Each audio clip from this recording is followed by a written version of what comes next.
Welcome to a new episode of the Game Changers podcast, where we shine the spotlight on the amazing people we have in this games industry. And today I have a wonderful guest again. His name is Egil. Many of you might know him, but I hand it over to him right away for a brief introduction. Thanks, Lars, and thanks for also to yourself for being such a shining star throughout your career, and even more now. Those are your words, but thank you. In these hard times for a lot of people in the industry, I think it's great that you take this opportunity to share some different voices from the industry. I've been in the games industry since the mid-90s. I slipped into it on a banana peel. Really, it was an old study friend from the university whose wife started at Electronic Arts. They were looking for an operations manager, and I wasn't really a hardcore gamer back then, but of course I knew about Electronic Arts and EA Sports. Started there, worked through different positions, stayed for 10 years, last 5 as country manager for Sweden. And we had a fantastic period of growth, building up sort of local physical presence with localization, with customer support, with leaving just a hardcore nerd, so to say, and also going into first a small mass market and then a broader mass market with titles like FIFA, NHL, Medal of Honor, Harry Potter, The Sims, etc., etc. There were so many great franchises that were created and launched and also grew over those years. So that was a fantastic time. After that, I went to work for a local Swedish publisher called, or Nordic publisher called Panvision, based in Stockholm as well. I never left Stockholm, unfortunately. I was planning to at some stage in life, but the opportunities didn't match with my availability. So I'm still stuck Stockholm in is a beautiful city, so there's nothing wrong with being there. You know? It is. But I've always been attracted by the national business, so that's something I still have left to do, maybe. Panvision had 2 sections, or 3 actually. One was film, but the 2 I'm going to focus on is the game side.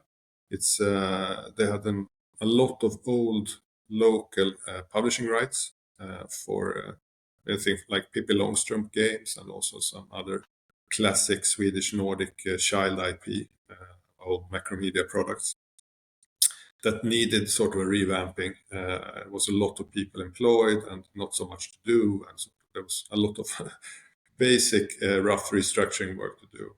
The other part of the work was to build a physical distribution portfolio for Panvision. They had some smaller deals in place already, but we attracted a lot of business from the likes of Activision, EA, Ubisoft, everything that wasn't direct. We tried to get our hands on, and we had quite an effective business there at the end. I left there, and I think one of the sort of changing moments in my career was that I started working with Lars Wingefors.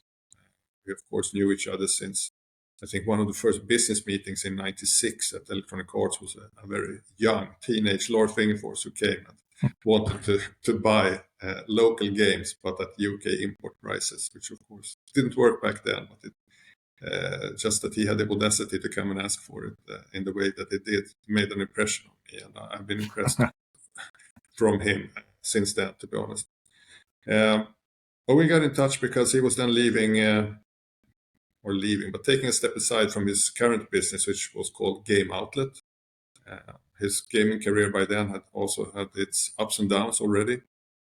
Built fantastic businesses, sold it in the .com era to a British software company, but also had its tougher times with bankruptcies and having to rebuild the company from scratch. So he had really a quite impressive business career already then.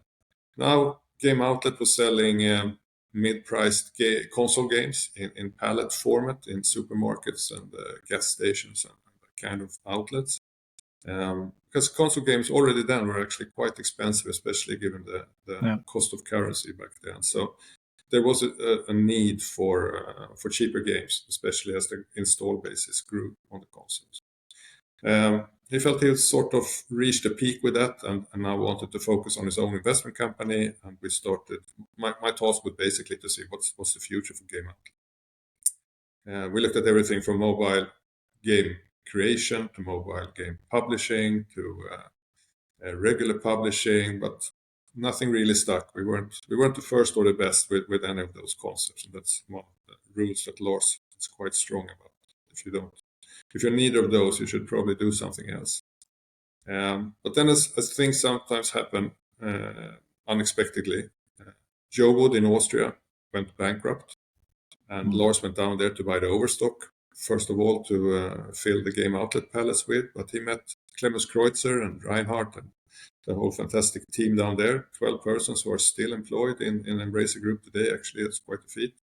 And they convinced him that don't just buy the physical goods, but acquire the whole IP and the basis that is left of the company, under the thesis that they had a very strong target group and loyal fans, but they had been mistreated because of their old owners wanting to create AAA games.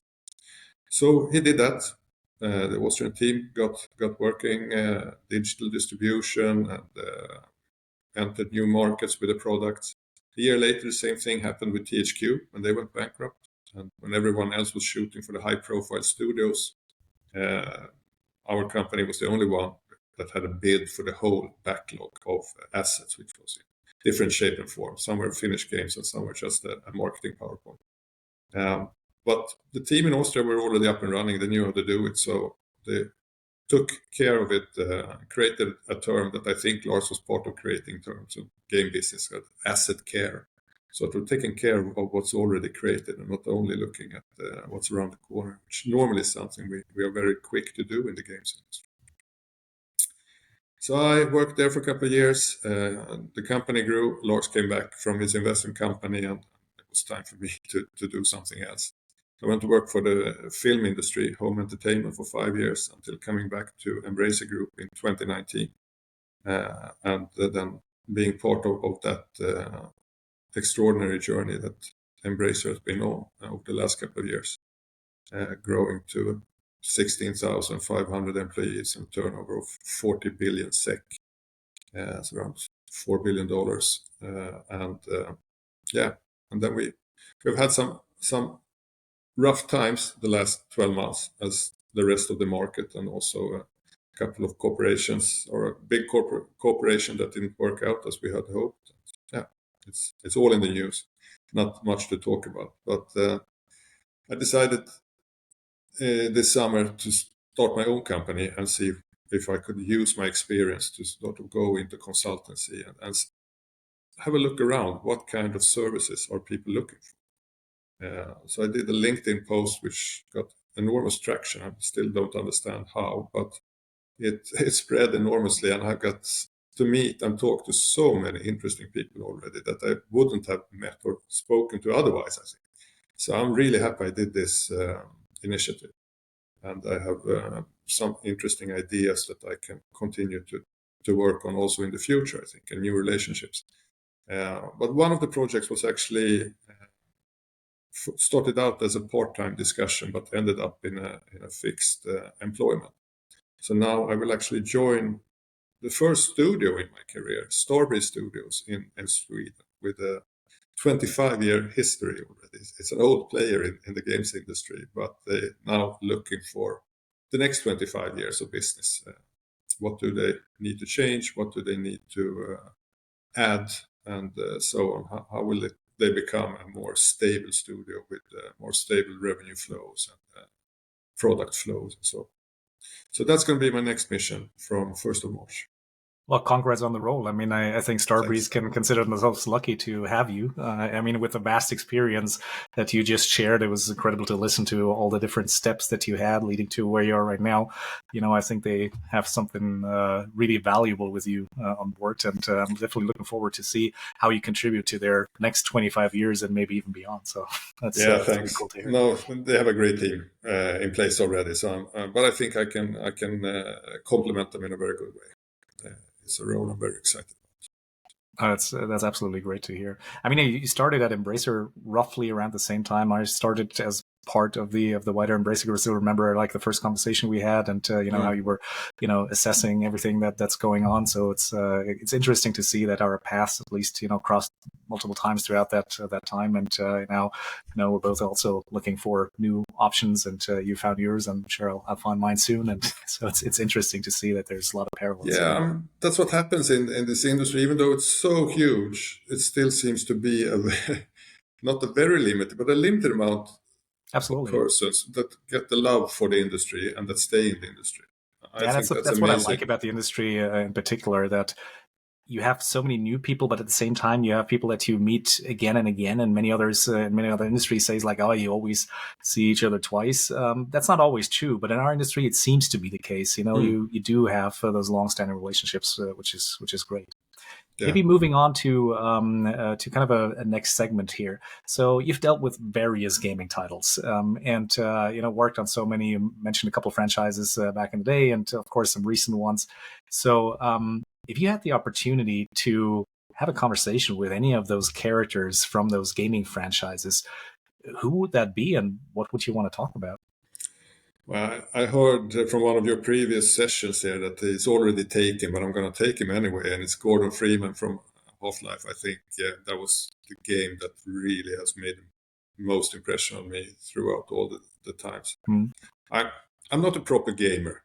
I like to call myself more of a game enabler than a gamer. I love games. I love gaming. I totally understand the ones who are 100% gamers. But yeah, I just don't have the time. And for me, it's important to sort of dwell into these adventures. Like Half-Life, I had the time, I had the game, it was new, everything was, it's a milestone in the game history. And I think if I had the chance to sit with Gordon Freeman, even though he doesn't say anything, I think that would be probably the most interesting part. You'd probably just be a good listener if you want to pretty much share your inner emotions. You would sit there and listen. Huh? And if we could take him out of the game, I imagine that maybe he would have something interesting to say anyway. Well, maybe. He's got so much to think about in the game, He's an outstanding character. And like you said, the only one choosing him, but I would also be very curious if I could get him to talk, in a non-game setting. Oh, amazing franchise. The only thing I'm a bit pissed about is that there was never Half-Life 3 on PC. Never too late, Yeah, we can keep up the hope. Those were amazing games for sure. I read an interview where someone said from production team that they were just, that was officially or not, I don't know, but they said that they were just, the pressure of making that third game was so big that in the end they sort of not chickened out, but they went for the maybe easy way out, doing it on VR, and it was a fantastic project and a great game as well. As I understand, I haven't played it on VR, but it was actually funny. Half-Life Alyx is an interesting one. I ran into the actress that was playing Alex in Half-Life Alyx, and I didn't know her. She gave a talk on emotional intelligence at a conference 2 years ago, and it's like, I know this face somehow. And I approached her afterwards, said like, well, I'm the face of Alex, and it's like, wow, and now I'm actually working with her every once in a while on emotional intelligence coaching and things like that. So it's really cool to see that, and I think it was an amazing game as well, even though it's not like the Gordon Freeman type original Half-Life that we both love. At some point there in the 90s, I looked a bit like Gordon Freeman. So maybe I can be your other sort of body double. So if you look back, we talk about game characters now, but if you look back on the games you worked on, or the games rather you did not work on, is there any particular one that stands out that you would have loved to work on from a business or marketing strategy point of view, where you were really impressed by what they did and would have loved to contribute to? I figured you were going to ask that, since I've heard that in some of the other sessions, but I think for me it would have been incredibly interesting to work on one of the platform releases, like the original PlayStation or the Xbox or anyone from Nintendo. They've been laughed at so many times at sort of not being on the front edge of the technical specifications. But then when you look 1 or 2 years later, they're always the winner. Again, now with the Switch, such incredible numbers, and they've spread games to so many more people in the world. So, I mean, they should have a standing medal every year for the contribution they do to the gaming industry. But I think that would have been really interesting. I also remember how the general talk was one of the times that gaming has been declared dead under these 25 years that I've been there, that this was definitely the end of PC gaming. Yeah, and it was not. No, it was. Yeah. Internet back in around 2000 was also going to be the end of PC gaming, and it's not. So PC gaming, just as an event, is incredibly strong, and it will never go away in any way or form, the way I see it. Since you brought up the platforms, are you a Sony guy, a Microsoft guy, a Nintendo guy, or pretty much doesn't matter? It pretty much doesn't matter, actually. I've had my great moments with all of them, and my disappointing moments with all of them. I mean, the load station, PlayStation 2, that took forever and ever, and there were always some new updates on PlayStation 3 that you need to wait for. You were eager to start playing, and then you had 16 gigabyte on a small internet line that you need to download before playing the game. But once you get going, I think all the platforms have their strengths. Yeah, same here. I gotta admit, I'm a bit more of a Microsoft guy, even though Sony seems to have the clear lead in terms of at least these two. And with my kids recently more and more into Nintendo and playing a lot on the Switch, and I think they all have their advantages. And launches were definitely super impressive. And I love looking into the history of when the platforms came out. So definitely something I also would have loved to be a part of, especially those original ones, because there was this magic at the beginning of something new, which was pretty cool. So staying maybe on the business side of things, we often in these episodes talk about games that you have experienced in the past and would love to forget about and then just experience them again. Now, in your case, I would ask you kind of the same thing with a little twist. If you look at the business side of things, like a game release that happened in the past that you could forget about just to see it again, like the magic of this moment. Is there any game that comes to mind? We talked about platforms right now, but maybe there's anything else where you feel like this I would love to see again because it had such an impact on our industry and players.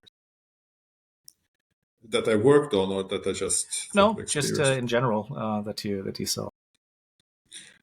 There's so many. Lars, when you start making a list of all, I started making a list of my favorite games sort of from the early years, and it was just so long. But I think was there anyone that impressed you in particular from like how well it did on the business side of things, maybe where you didn't expect it or anything?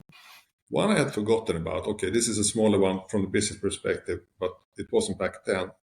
Tetris on Game Boy. 89. Yeah. I saw there was a documentary out now that have you watched it? No, I haven't yet. I just saw it. It's really good. It's I don't know how real all the or how factual all the different elements of it are, but it's definitely wonderful. So I can highly recommend watching it to you and all the listeners as well. I will indeed.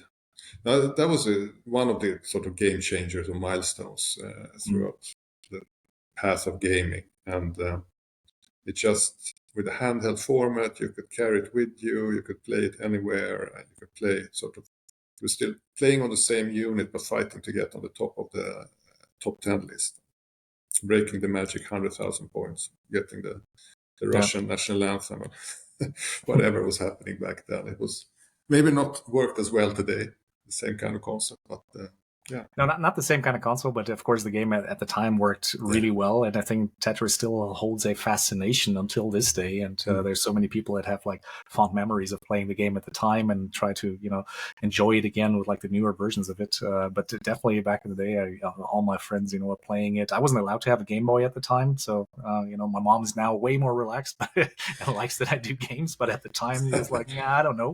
So I'm happy she's finally accepted it.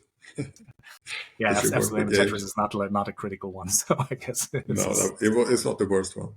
No, yeah. I think the simplicity of Tetris. I mean, that's one of the brilliances with games, that something that's fairly easy, sort of, or fairly basic, can still be so addictive and fun, sort of Yeah, we see it in creating the this. mobile space. We see it on other Yeah, platforms as well, like match three games or some sort of puzzle games. Simple mechanics, but at the same time highly engaging, and people simply enjoy playing those. And so I think that's it's really nice to see. So yeah, there was. if we stay in the on the business side of things again for a bit more, but look into your career, and you've talked a lot about this in the beginning, like what your different steps were. I was wondering, was there any kind of pivotal moment in your career where you felt, I have a bit of a different view now on the business of gaming? It has, I mean, obviously the landscape in gaming is ever evolving. There's, things changing all the time. But can you remember like any of those moments where you felt like, okay, now I need to approach this differently, whatever this is, and can you talk a bit about that? I think when I look back now, my years with Electronic Arts, I had, of course, from the EA side, there was no stopping us, and sort of the future is bright. But then when you start to sort of talking to people and you understood how few knew about gaming, they didn't play games, their kids weren't allowed to play games, or they still thought it was like rock and roll music in the 50s. It's something bad and evil, but we had to fight a lot with just coming over people's uh, conception of what games are and were, and what gaming is, was back then. And I think now, having the experience 20 years later, I say I will have a much better picture and could create a clearer road plan of how to launch all these games that came out in the beginning, and how to what buttons to press, so to say, to not focus and get stuck in the discussions about is gaming good or not.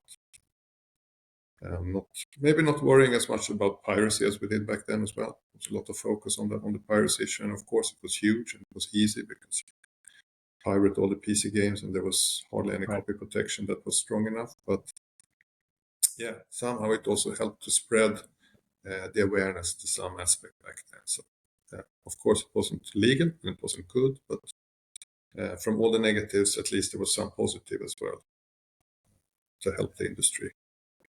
Yeah, absolutely.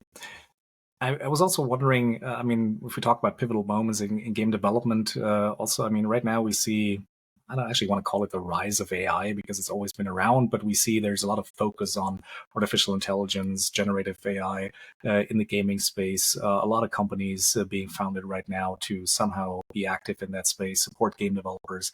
What are your thoughts on the impact and the magnitude of this impact on the games industry in like the next year, next 2 years? I don't know, if you dare say the next 10 years to come. No, for sure it will have an impact. I think there will be, when we look back to 5 years from now, say, I think we're going to see a lot of positive things, but also some negative. The positive is that we will hopefully be able to make better games faster. I'm quite convinced that if we approach AI as something positive and not as a threat, there are loads of opportunities out there. Mm. Uh, Also, during my Embrace It times, I invited a lot of companies to have presentations for the internal studios at Embracer.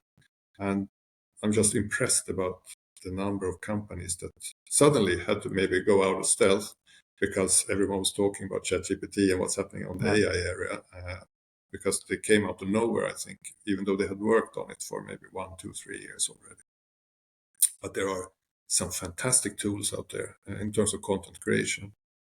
And I don't think you need to be afraid that there's also everything's going to look the same. It's going to be sort of pre-created, like a big, something that doesn't have the human aspect. I think what it can do is take away the tedious work, take away 70% of the manual sort of recreating another stone, another tree, another park bench, another wheel to the car. And you can leave the artist to do the finishing 30%, 40%, whatever is left, to truly leave the stamp and the quality mark of someone who's educated and experienced and knows what they're doing. But AI can save a lot of time. I think also there will be some new jobs created, like an AI crap remover. There will be so much stuff made, especially if this goes to user-generated content. There will be like too much of everything. So you will need persons who can identify what's useful and what's not, what's just another one and what's more unique. That as well as sort of making the right questions to the AI, creating the right prompts. That's already becoming an art in itself. But what's often forgotten in this discussion is that AI is by no means free. AI and running these large language models require a lot of data power, and data power is expensive. Electricity is expensive, data storage is expensive, and that's going to, I think, at some point put at least not a lid, but it will slow down the development of this whole AI craze that we're into right now, and force the companies to package their products, create sort of solid business plans that also work to, is it end consumers or is it studios or is it large corporations? It will vary how it looks to every one of them. But yeah, the cost will be a factor. Speaking of cost there, I mean, I gave a presentation on AI, like an overview of the current landscape in the games industry myself a couple of weeks ago. And I think one of the misconceptions right now is that people feel using AI, using those tools is going to lead to lower budgets to get games done. And that's where I personally think, people are wrong. Again, it's just my opinion, but I do think that there might be like maybe a short term where we really are more efficient in some areas. But if everybody's doing it, then what it will do, it will raise the quality bar of the things we create, and it will allow everybody to be, to your point, 70% more efficient in things they do. But players out there will also expect this to be the standard. Let's talk about localization, the quality assurance, all those things that can be automated to some extent. There you really want to make sure that you are on par with all the other ones out there. And if you're the one that's not using it, then ultimately you need to step up your game. So personally, I don't think that the hope that some investors also have for lower budgets because of AI is going to materialize. I rather think that it will stay pretty much at the same level or even go up a little bit, but we will see better quality. And I think smaller teams will be able to deliver something that they were not capable of delivering before because they get some support from frameworks that are available. That's at least my take on this. If they can afford it. If they can afford it, exactly. Yeah. No, I think if I agree, I think the cost will remain more or less the same, but hopefully it's going to be a shorter production time. That's the big win I can see with it. And normally time equals money in this sense. I mean, it may very well be that the original budget decreases because it's done in a quicker time, but then you have to add on the cost for AI, so then maybe it equals out. But if we're going to still use 4.5 years to create the title and use AI, then the budget will go up. Yeah. And we were already talking a bit about some challenges, and now I would like to ask you. You called yourself a game enabler earlier in this session.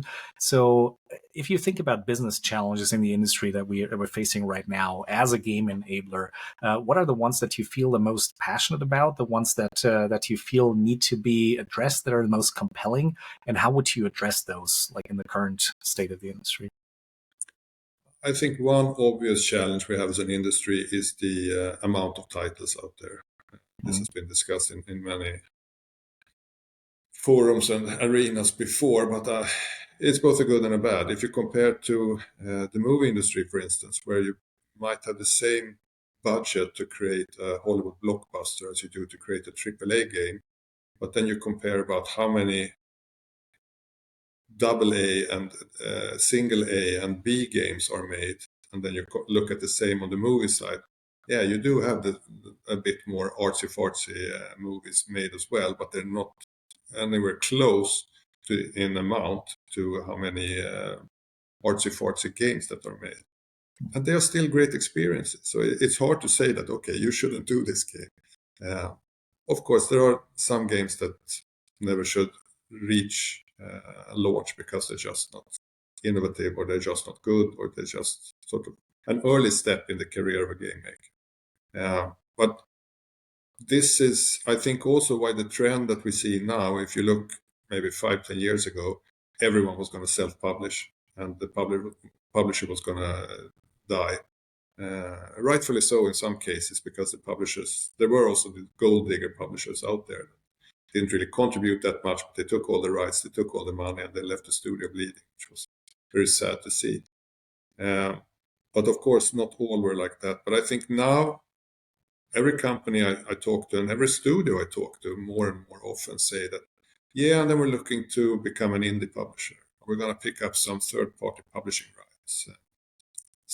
There seems to be a steady inflow of those projects, which means that I think a lot of studios are also understanding that it's not that easy anymore, that you just need to conquer the actual physical publishing challenges, like getting all the contacts and getting your titles ready for digital distribution, etc. But you need to get through the clutter. You need to find someone who can approach it with a marketing approach that makes the game stand out in the right window. I mean, imagine launching something in the same quarter as GTA 6 whenever that comes out. That's going to be a challenge. And you have, I mean, Baldur's Gate 3, or you have these titles that just eat up both bandwidth marketing-wise, bandwidth gaming-wise. Yeah. So that's a challenge. And I wish I had an answer then. I would. I just wanted to ask you that question. Do you have any advice for teams that are trying to build those games and launch them at any of those critical times? But I think unless you're doing, I think one of your previous guests was discussing this as well, that a game should sort of deliver something, and it needs to be unique and approach from the game maker, and of course that should be present. But don't forget to listen to the people that you're actually trying to sell it to. If your plan is to sell it to everyone, I can tell you already that's not going to work.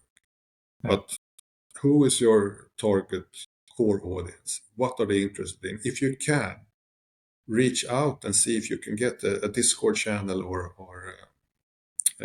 like a early access release out or something, and listen to the feedback, adapt to the feedback, and change it. I mean, I've seen some brilliant examples of that.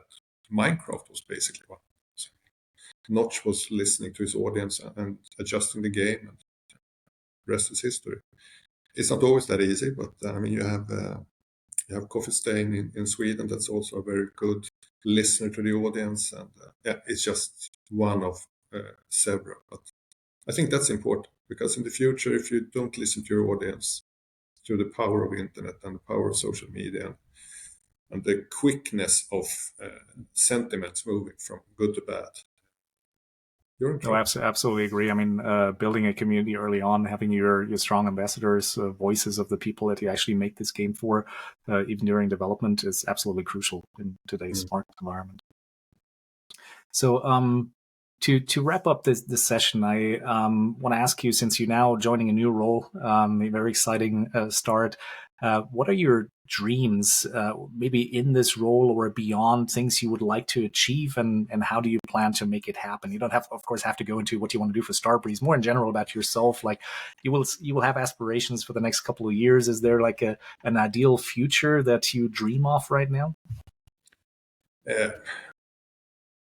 I wouldn't say I dream of it, but when I think about the future, at some point, if I sort of try and conclude my whole career within gaming, I would love to maybe run a studio, create my own game with no zombies, no elves. What would it be? Now I'm curious. Now I need to know. It would be very story-driven. Mm-hmm. It would be perhaps co-op opportunities, but not necessarily, but a very strong story, somewhere where you can just, like a really great movie, you just disappear into the game, takes over you, and maybe you don't even need to care about. I remember when I played FIFA online sometime, I thought I was quite good, and then some 12-year-old boy in the US beat the crap out of me, and I thought, okay, this online gaming stuff is not for me. Happens to the best of us. Yeah, I know. But I've always enjoyed the single player experience. I'm not alone. I know I'm not mess in numbers by that, but I think there's also so much competition in the sort of everyone shooting against everyone area, or the big role-playing games or the MMOs.